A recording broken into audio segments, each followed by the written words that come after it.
SSKM থেকে বেসরকারি হাসপাতালে ইতিমধ্যেই পৌঁছে গিয়েছেন পার্থ চট্টোপাধ্যায়। সরাসরি এই মুহূর্তে আমাদের দুই প্রতিনিধি আমাদের সঙ্গে রয়েছেন, রুমা পাল এবং সত্যজিৎ বৈদ্য।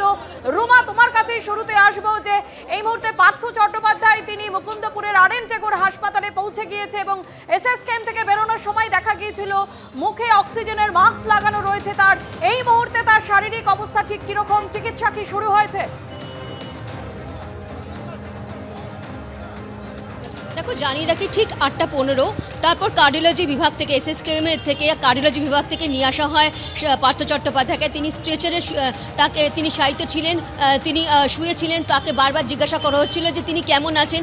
সেই মুহূর্তে তিনি কোনো কিছু কথা না বললেও ঠিক 8:35, যেটা সন্দীপ জানাচ্ছিল যে ততক্ষণ ডামাডোল স্থিতি তৈরি হয় পরিবারের যারা সদস্যরা রয়েছেন তার সাথে এবং পুলিশের সাথে।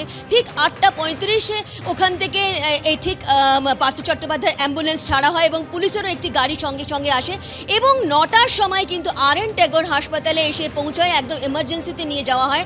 আমরা একটা চিত্র দেখলাম যে যেহেতু পার্থ চট্টোপাধ্যায় স্ট্রেচারে ছিলেন, কিন্তু যখন তাকে বের করা হচ্ছে অ্যাম্বুলেন্স থেকে সেখানে একজন ডাক্তার এলেন এবং তার সঙ্গে যখন কাছাকাছি যান তখন পার্থ চট্টোপাধ্যায় তার সঙ্গে হ্যান্ডশেক করলেন।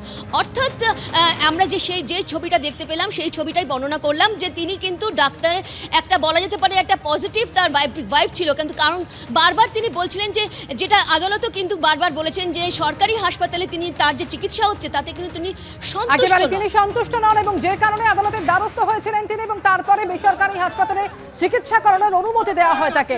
আরএন টেগোর হাসপাতালের সামনে থেকে আরেক প্রতিনিধি সত্যজিৎ বৈদ্য সরাসরি এই মুহূর্তে রয়েছেন আমাদের সঙ্গে। সত্যজিৎ, কিছুক্ষণ আগেই আরএন টেগোরে নিয়ে যাওয়া হয়েছে পার্থ চট্টোপাধ্যায়কে। আরএন টেগোর হাসপাতাল সূত্রে সর্বশেষ কি খবর পাচ্ছ তার শারীরিক অবস্থা সম্পর্কে?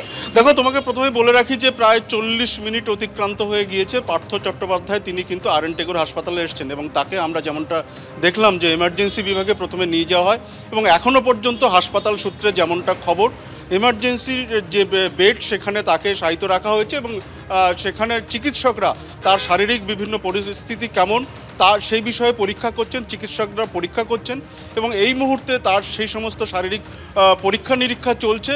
চিকিৎসকরা তাকে দেখভাল করছেন এবং দেখছেন। এরপরেই কিন্তু চিকিৎসা শুরু হবে যেমনটা হাসপাতাল সূত্রে খবর। অর্থাৎ এই মাঝের যে সময় ইতিমধ্যে কিন্তু এমার্জেন্সি বিভাগে তাকে রাখা হয়েছে এবং সেখানে তার শারীরিক পরিস্থিতি খতিয়ে দেখছেন চিকিৎসকরা। এবং তোমাকে বলে রাখি, প্রথমে এসএসকেএম থেকে যখন এখানে আনা হয় তখন তার আগে থেকেই কিন্তু আরএন টেগোর হাসপাতালে এখানে কিন্তু পুলিশি বন্দোবস্ত করা হয় এবং তারপর এমার্জেন্সি বিভাগে তাকে নিয়ে যাওয়া হয়। ধন্যবাদ সত্যজিৎ তোমাকে।